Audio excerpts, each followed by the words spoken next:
Go yard. I got so much motherfucking design on right now.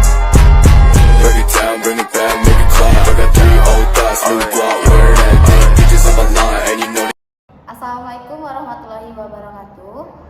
Kepada yang terhormat Bapak Dosen Insinyur Agung Fitri Hadi, STMT, kami di sini akan mempresentasikan hasil diskusi kami yang berjudul Filsafat Ilmu Komputer dan Cloud Editing secara etimologis. Nah, dengan saya sendiri sebagai moderator, di sini saya akan memaparkan pengertian filsafat ilmu komputer. Di sini saya akan menjelaskan pengertian filsafat ilmu komputer. Ilmu komputer atau biasa disebut dengan istilah computer science adalah membahas mengenai proses informasi dengan struktur informasi dan produser yang masuk ke dalam representasi dari pemrosesan tersebut. Nah, ilmu komputer itu merupakan ilmu pengetahuan yang pengetahuannya telah diuji kebenarannya. Jadi ilmu komputer itu valid ya guys. Jadi filsafat ilmu komputer adalah pemikiran yang sedalam-dalamnya untuk memperoleh kebenaran. Maka tujuan serta nilai-nilai ilmu komputer itu sangat penting bagi kehidupan manusia. Saya di sini ada pengertian tentang filsafat dan perkembangan cloud computing. Sejarah cloud computing itu berevolusi komputasi awas atau biasa. Nah, disebut cloud computing. Pada mulanya teknologi ini tuh lahir pada tahun 1906.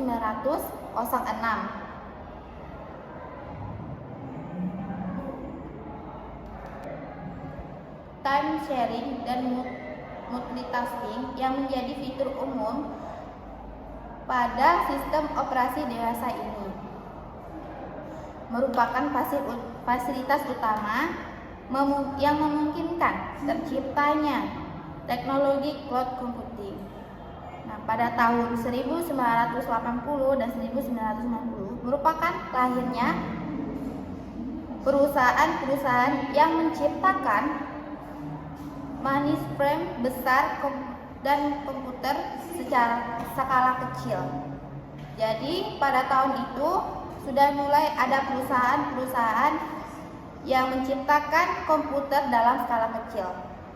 Oke, selanjutnya akan dijelaskan pada teman saya, Septa Amalia. Di sini perkenalkan, nama saya Septa Amalia. Sebagai presentator, saya akan menjelaskan tentang pemikiran filsafat terhadap studi informatika. 1. Filsafat sebagai nenek moyang. Filsafat sebagai nenek moyang, ilmu sebagaimana yang umum diketahui bahwa filsafat dengan dianggap dan diakui sebagai awal dan dari setiap ilmu yang ada, kecuali ilmu agama. Kedua, filsafat ilmu studi informatika terus berkembang seperti yang telah dikatakan sebelumnya. Pemikiran filsafat selalu membuka lahan baru untuk diskusi dan para ahli ilmu, atau filsafat selalu ingin memuntaskan segala sesuatu hingga ke akhir rantai. Ketiga, filsafat mendorong berpikir integral atau menyeluruh. Berpikir integral atau menyeluruh adalah salah satu ciri pemikiran filsafat. Dalam dunia informatika, perkembangan teknologi sebisa mungkin diusahakan untuk membantu atau mempermudah aktivitas manusia dalam keseharian dari berbagai macam aspek kehidupan. Yang ketiga, kritis dan analitis. Ciri pemikiran filsafat lainnya yang juga ikut mempengaruhi pemikiran para pengikat informatika adalah berpikir kritis dan analitis. Dalam menjalankan perannya, para ahli di bidang informatika selalu dituntut untuk terus berpikir kritis dan analitis. Sistem yang keempat, sistematis dan prosedural. Sistematis dan prosedural adalah ciri pemikiran filsafat yang juga diperlukan di dunia informatika. Dikatakan demikian karena bahasa Pemrograman adalah semua bersifat sistematis dan berjalan sesuai prosedur yang telah ditetapkan oleh programmer. Karena bahasa yang ada bersifat demikian, maka berpikir sistematis dan prosedural merupakan hal wajib bagi seorang programmer. Kelima, logis dan konsisten. Pemikiran filsafat yang logis dan konsisten tidak mengenal kontradiksi juga dipakai dalam dunia informatika. Bahasa pemrograman yang ada saat ini adalah bahasa yang penuh dengan permainan logika, percabangan, pengulangan, pengkondisian, dan pemanggilan prosedur serta beberapa hal lain dalam bahasa pemrograman adalah sesuatu yang membutuhkan pemikiran logis. Yang selanjutnya, konseptual. Filsafat dikatakan konseptual karena filsafat tidak filsafat tidak pernah mempelajari materi secara langsung, namun cenderung memahami tentang konsep atau hakikat dari sesuatu itu. Hal ini tampak serupa dengan studi informatika. Kebanyakan yang dipelajari oleh seseorang programmer hanyalah sebuah konsep, sebuah sistem maya yang tidak berwujud. Ketika mempelajari sistem maya ini, tuntunnya programmer hanya mempelajari konsep dari sistem tersebut. Selanjutnya, filsafat mengendalikan TI. Sebelumnya telah diuraikan bahwa filsafat merupakan cikal bakal lahirnya studi informatika. Kemudian filsafat sangat berperan dalam perkembangan dunia TI. Dan tidak bisa dipungkiri bisa dikatakan bahwa filsafat bisa menjadi pengendali perkembangan studi informatika. Oke, inilah hasil presentasi saya, akan dilanjutkan oleh teman saya selanjutnya. Baik, saya akan melanjutkan materi dari teman saya. Perkenalkan, nama saya Alvina. Di sini saya akan menjelaskan definisi cloud computing.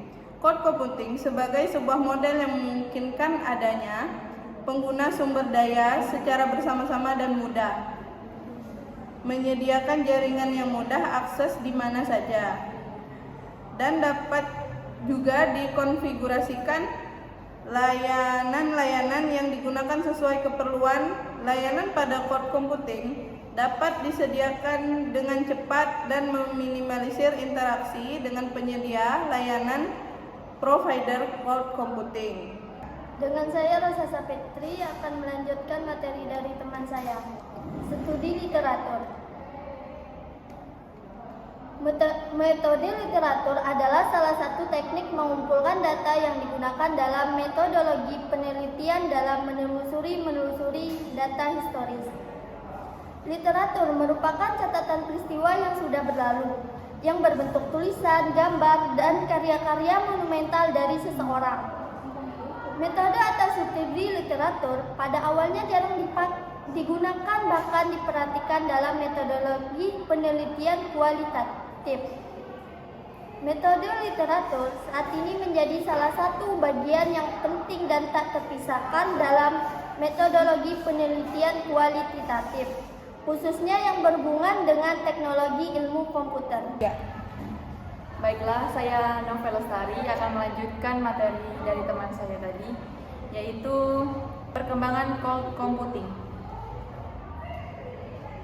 Perkembangan cloud computing tentang teknologi masa depan. Hal ini tentu saja akan berbicara tentang kehidupan manusia di masa mendatang dan dalam beberapa tahun yang akan datang, baik untuk kehidupan orang banyak ataupun dari sisi teknologi agar bermanfaat seperti yang diharapkan. Sistem SIAKET online menerapkan cloud computing model. Penggunaan sistem ini tidak membutuhkan adanya pembelian server atau pembuatan aplikasi yang begitu rumit dan membutuhkan keahlian dan biaya operasional yang sangat mahal. Penggunaan juga tidak perlu memikirkan untuk mengeluarkan biaya yang besar untuk memeliharakan server atau aplikasi.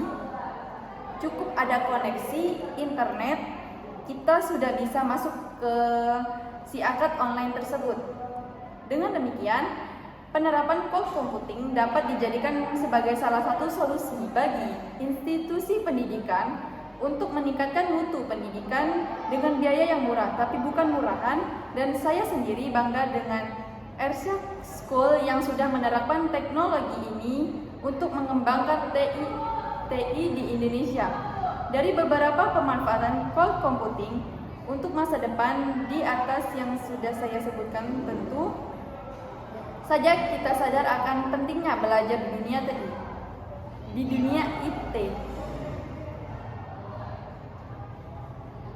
yang membuat kita bisa mengembangkan sekaligus memberi kita kebaikan untuk orang banyak. Jadi kita harus bisa berperan di dalamnya untuk memajukan dunia IT di Indonesia.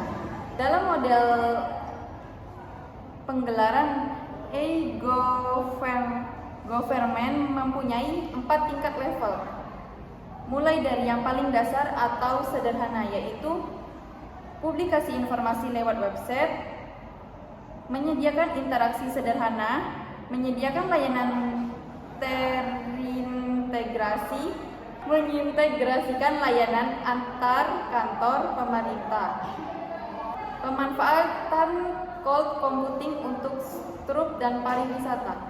Peran teknologi cloud computing dalam sektor pariwisata berbasis teknologi di segala bidang, mulai diimplementasikan seperti halnya telah banyak teknologi cloud dalam membantu suksesnya pariwisata, mulai dari promosi hingga datangnya wisatawan dengan berbagai plafon aplikasi yang dapat membantu wisatawan menuju lokasi wisata yang diinginkan.